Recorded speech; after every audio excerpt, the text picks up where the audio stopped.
Good morning, everyone, and welcome to Live with Mel.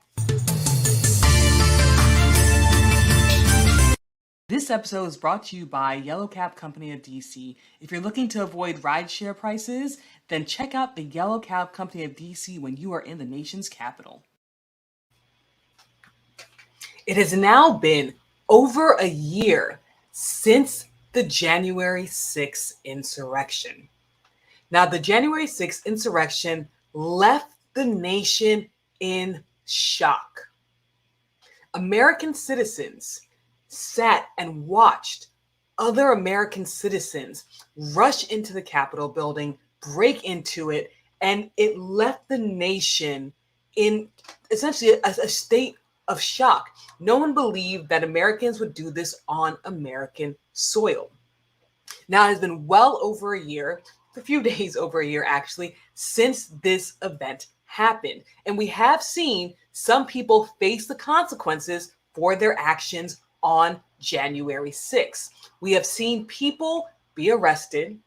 We're seeing people who were at the insurrection, who broke into the Capitol, now facing jail times, and many people who are begun their jail sentences because of the events that have occurred. And while it has been over a year, the investigation into what has occurred has not stopped, and it is really picking up steam now. The past year, we have the U.S. government has dealt with the people who broke into the government. But we're seeing now that the House committee is looking into the bigger picture to see what actually caused this. Now, there are several updates. I am going to talk to you guys today about what's happening with everything that occurred with January 6th. Now, many people want to see people who caused the insurrection and who are also there, and government officials as well, being held accountable. There are many people who want to see President Trump be held accountable, while other people believe that this is essentially a witch hunt. Now, one group of people who are now going after President Trump are members of the Capitol Police. One officer is actually suing former President Trump for his involvement with what happened on January 6th. Now, Officer Breonna Kirkland was one of the officers who were there that day and who was tasked with what seems like an impossible task, keeping the people from breaking into the Capitol building. She was stationed outside of the Capitol building, and she had to fight off the crowds, trying to stop them from essentially breaking in. And we do know, as we all seen, that the Capitol Police were not able to do that. At one point, while Officer Breonna Kirkland was standing there armed with her baton, and just her baton, at one point, it was her against 450 people. The Capitol Police fought back. They tried to keep people from entering the building, but they were unsuccessful. But while they were there doing their jobs to protect the members of Congress and to protect the Capitol building altogether, many officers sustained injuries. And Officer Breonna Kirkland was one who sustained a major injury. At the time, she was attacked by the mob. She tried to defend herself and the Capitol building, but she was attacked. And that attack led to her having traumatic brain injury. Her traumatic brain injury was so severe that she was unable to work for an entire year. She just returned back to her position for the Capitol Police, but for an entire year, she was unable to work because of the injuries that she sustained because of the mob at the Capitol riots. And she is looking for justice for herself. And because of this, she is now suing former President Trump for his involvement for what happened. She is now suing the former president because she believes that his actions led to what occurred on that day.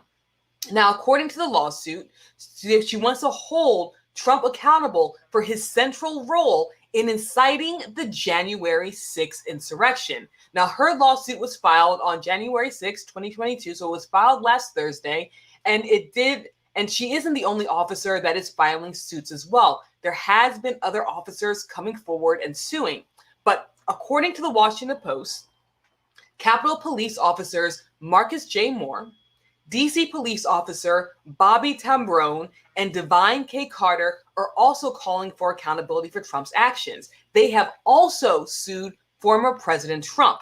Now, their lawsuits stated that President Trump violated the Ku Klux Klan Act of 1871, which prohibits mob violence aimed at obstructing the operations of the federal government and its officers. Now, there's also been more officers who have sued as well. Back in August, there have been 7 Capitol Police officers who sued Trump. And then there's more who are alleging that the January 6th participants, and they're suing them as well. They're saying that the officers were violently assaulted, spat on, tear gassed, bear sprayed, and subject to racial slurs. Now, these officers are suing President Trump in different ways. These officers are suing because of his rhetoric, and they're going after it in different ways. As you see, the officers, the Capitol officers, and the DC police officer are suing under the Ku Klux Klan Act of 1871. I believe that Officer Kirkland is suing because of the traumatic brain injury and that she had to miss work. Now, with Officer Kirkland, she is suing, and the lawsuit is seeking a minimum of $75,000 from former President Trump. Now, these lawsuits are coming out. There's more and more coming out as time goes on.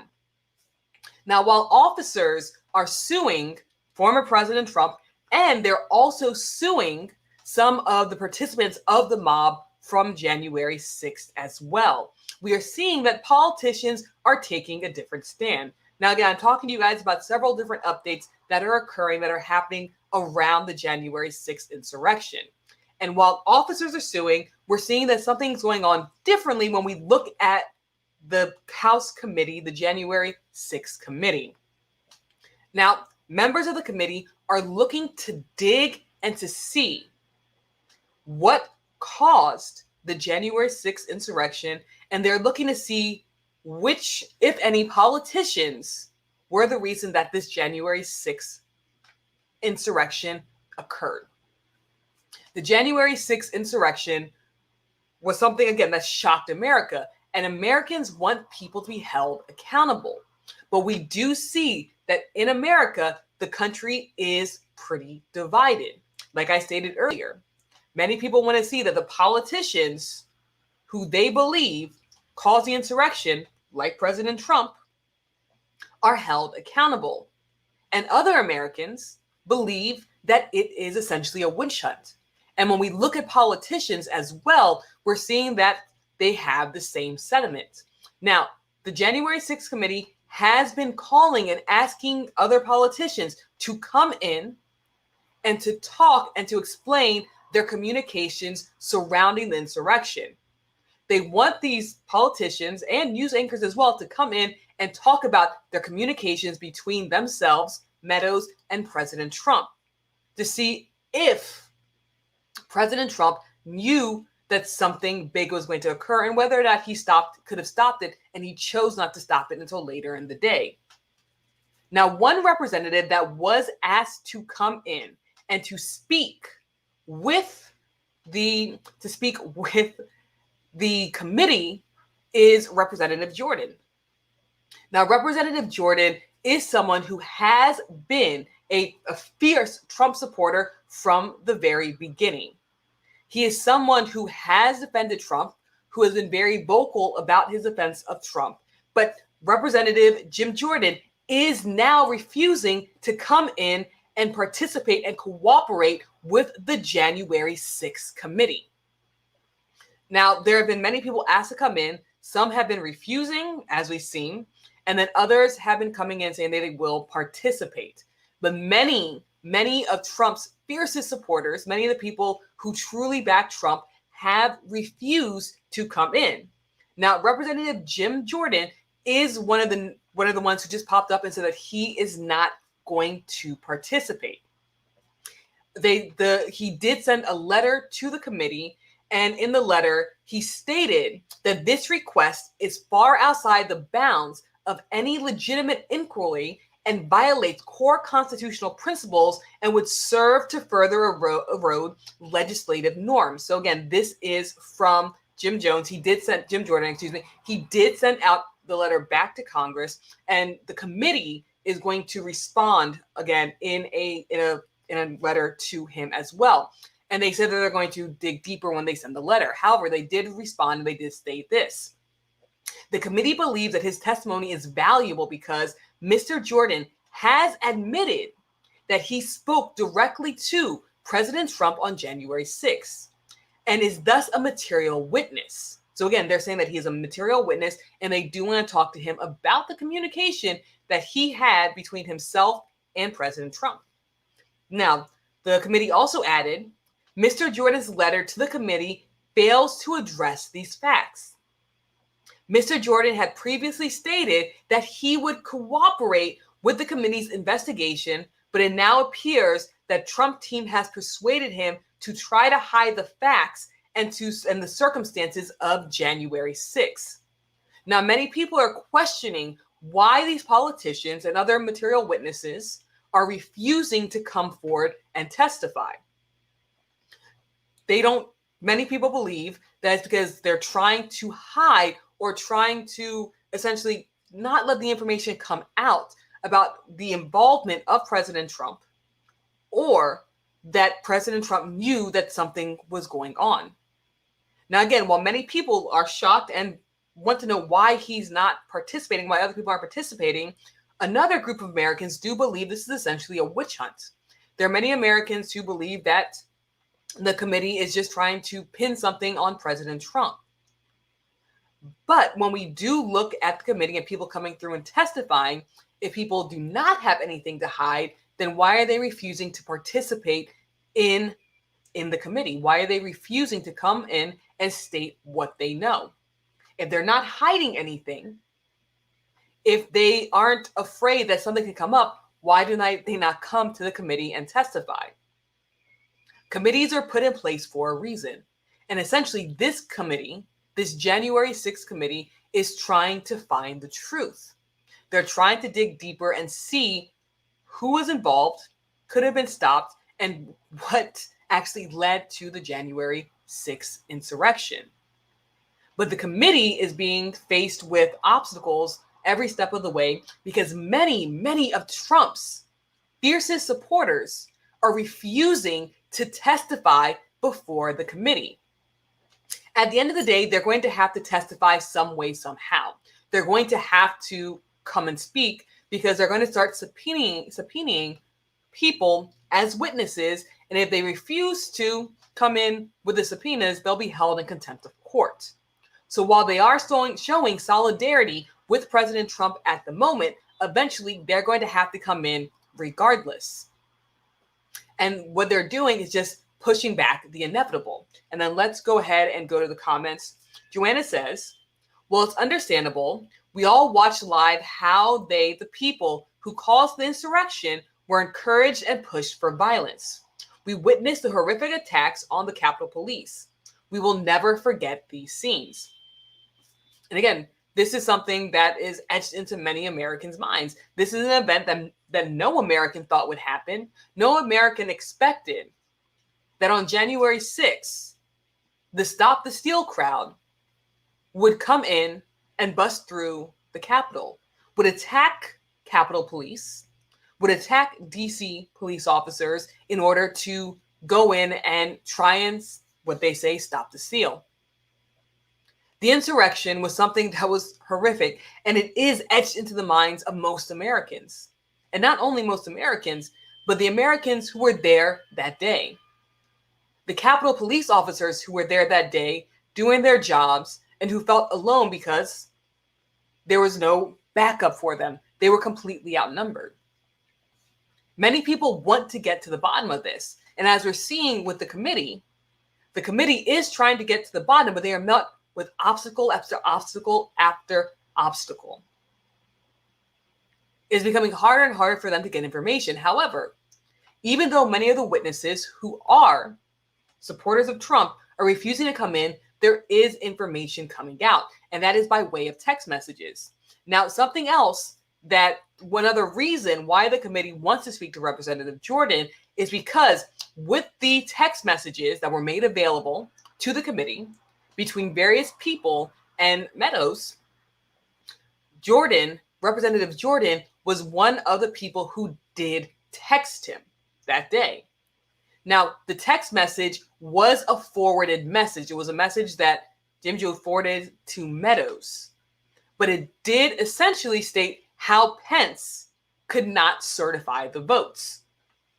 Now, another reason why the committee wants to speak to Representative Jordan is because they believe that his testimony is valuable because he has admitted to speaking to President Trump directly on January 6th. And this is what they said.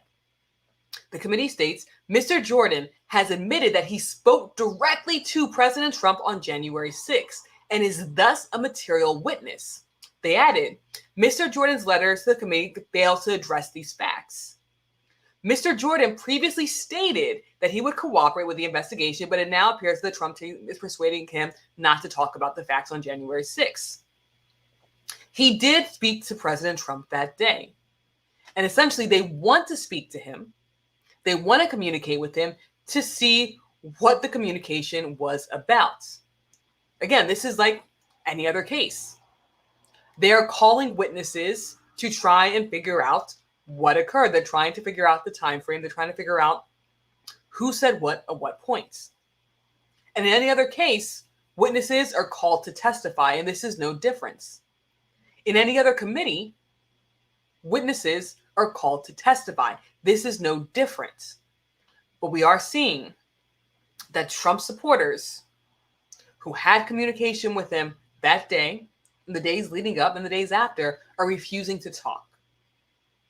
Essentially, obstructing justice. They will be subpoenaed, but at this point, they're being asked to come in and communicate. They're being asked to cooperate. But as they continue to refuse to come in, which they do have the right to refuse, all they're doing, at the end of the day, all they're doing is prolonging the inevitable, because they will be subpoenaed. And if they decide not to come in with the subpoenas, they will be held in contempt of court. So guys, let me know what your thoughts are. Again, there were several updates I wanted to give you guys about what's going on with everything surrounding January 6th. It has been a year. It has been over a year since the January 6th insurrection occurred. It's been a year since American citizens decided that they were going to become a violent mob and attack police officers. It has been a year since a violent mob of American citizens decided to break into the Capitol building to try and stop Congress from doing the job that Congress had to do. Congress and Vice President Pence were there to certify the election. The election is something that is so important to our democracy. Having people cast votes for who they want to be the next president is the backbone of this nation. And while there are some people who agree with the electoral college process, and there's some people who don't, this is part of the process. This is something that happens time and time and again because this is part of our democracy. Once the certification happens, we can move forward with our political process. But the mob came in on January 6th and tried to stop a democratic process because they were upset about the election results. It's been a year since this occurred, but it's still in the forefront of many Americans' minds. There are many Americans, like Officer Breonna Kirkland, who are still dealing with the tragedies that occurred that day. She sustained traumatic brain injury because other American citizens were upset about the results of an election. The January 6th committee is trying to dig deeper. They're trying to figure out what happened, who caused this, who should be held accountable. And we're seeing politicians try and stop the process as well. They're refusing to come in and talk to the committee. I'll continue updating you guys about what's going on with everything surrounding January 6th. Again, it's been over a year, and we're still in the process of trying to dig and figure things out, and we're still in the process of trying to hold people accountable. Now, while politicians in the January 6th committee are dealing with that, we are seeing that citizens who did break in that day are starting to face the music.